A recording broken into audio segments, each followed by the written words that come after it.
Great morning, great afternoon, great evening, wives.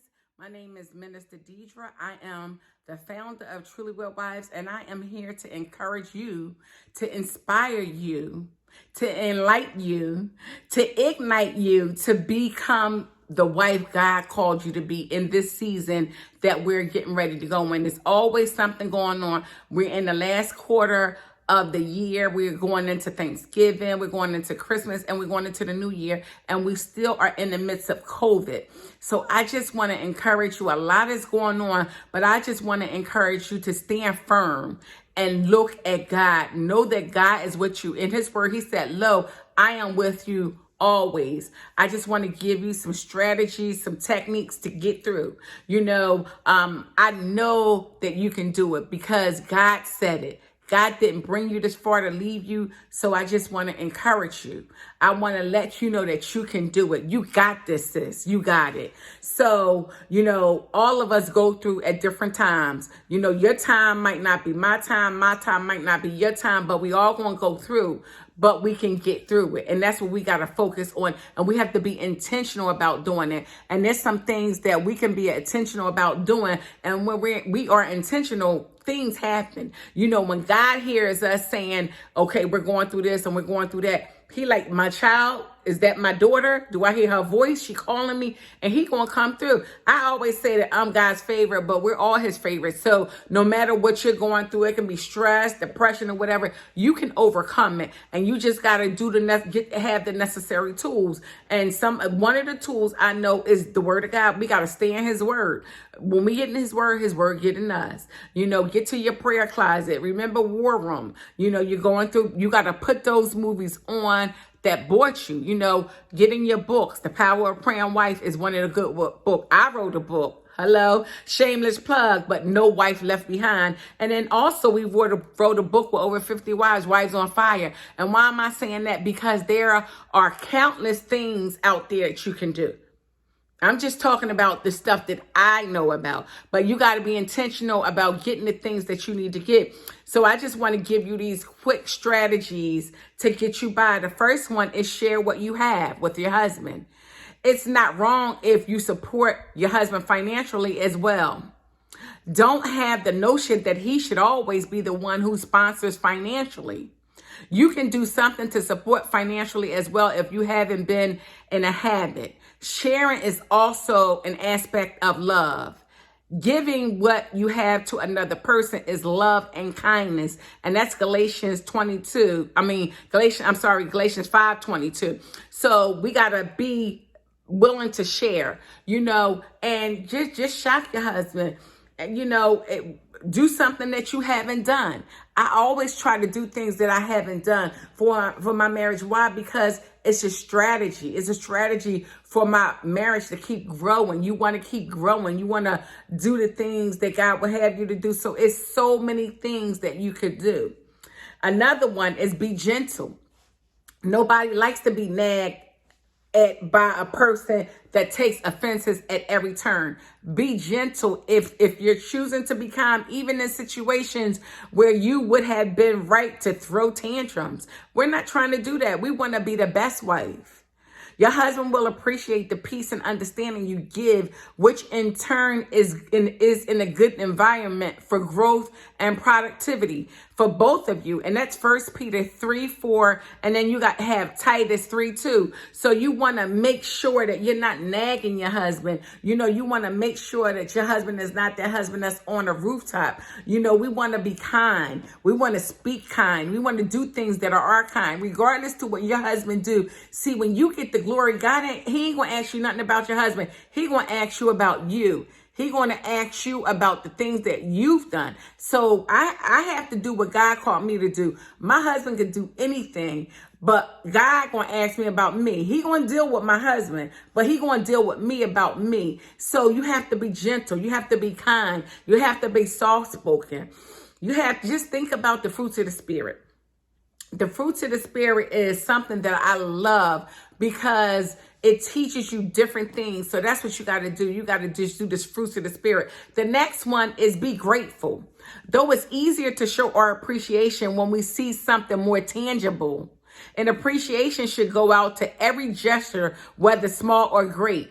It could be discouraging if your husband doesn't see that you appreciate the little things he buys for you or when he does things around the house.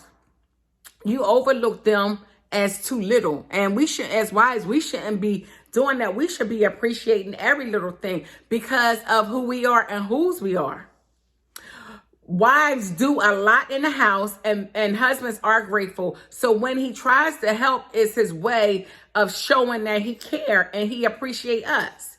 It is not only that we should think and praise God for appreciation, but we should always be in character that we can express appreciation to our husbands as well.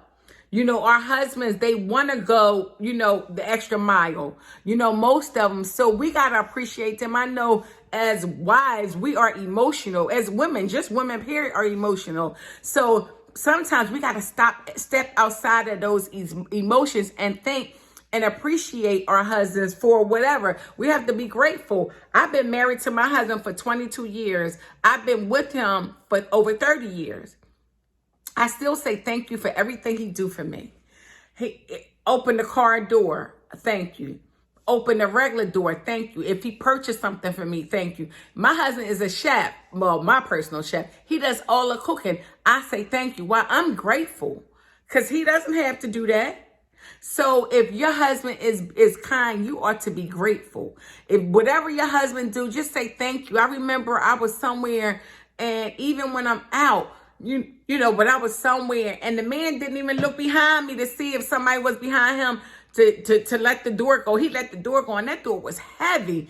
And it just made me grateful for my husband because I'm so used to my husband holding doors that we think that everybody is not like that. So you just got to be grateful and just thank God for it. And I know, like I said, we all going through something. Last Thursday, my heart was so heavy. I couldn't understand why. It was really heavy. Nothing was going on. But it was probably the heaviness of what's going on in the world with, your president that's, in the White House. Or it could have been, I don't know what it was, but my heart was heavy. But I just started being grateful. Lord, I thank you. And I just started calling them things out. I thank you. I don't have to be where I am. According to the sin that I committed, I shouldn't be where I am. But I'm grateful to God that he didn't kick me out. Instead of kicking me, he kissed me. He loves me. So we got to look at the love of God that God has for us, when we're in those ungrateful states, and just appreciate, even if your husband is not doing the things that you want him to do, God is gracious to you. That I know. So your Father in heaven, he got you. So that's what you got to do. You got to focus on that. And then the last one I wanted to leave with you is love and regard for his family.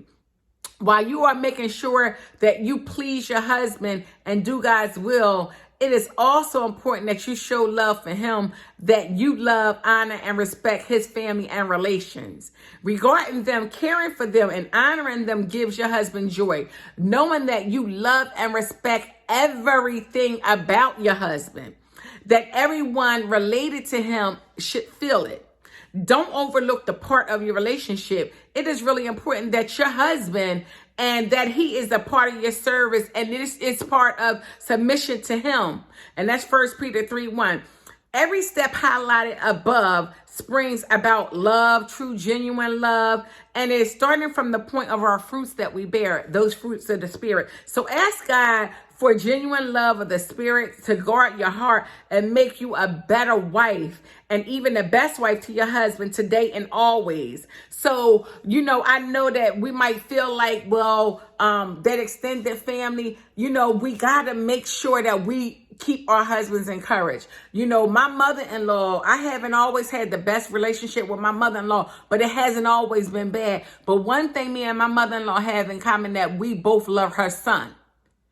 And so I love her for the love that she has for her son. She loved me for the love that I have for her son. And so that's what we got to do to extend the family, because over the holidays, you're going to see extended family. Welcome them. And if you have, an art with them, pray to God and ask God how to deliver you from it, because as wives, we need to move forward. God has a work for all of us to do as wives. So we got to move forward. We can't be dealing with stuff that happened about the family. I'm not saying be the best of friends, but what I'm saying is make amends, because I mean, we had 245,000 people that left this earth, so we want to make sure that we're doing things decently and in order. We know that God is the beginning and the end. He is the author and the finisher of our faith. And no matter how we might be feeling as wives, our highs, our lows, no matter what, we want to make sure that we're doing what we need to do for our husbands. So welcome your extended family. And I know that it might be difficult, but you don't have to be friends with them, but be cordial to them and do what God called you to do. Do it unto the Lord. And that's what you got to pray. Lord, show me what to do. Go walk with me. And that's all you have to do. God got you. Like I said, you just want peace on earth. That's basically what it is. And your husband will appreciate that. So I know my time is running. So I pray that you just received just an ounce of nugget from these 4 nuggets that I've given you, their strategies, their techniques. Take them into the holidays with you so you won't be depressed, so you won't be stressed. Take some time and, look at what God has. Look at God's earth. Look at what God has blessed you with. Open your closet door. Look at the clothes that's in here. Open your refrigerator. Look at the food. Open the pantry. Look at that. Come outside of your house and look at your house, and look back up at your house. Go into your car. Go to your car, your window in your house, and look at your car. Look at your children. It's so many things that, you could be blessed for. So don't major in the minor. I encourage you to stay strong and walk with the King and be a blessing. God bless and happy holidays. Merry Christmas.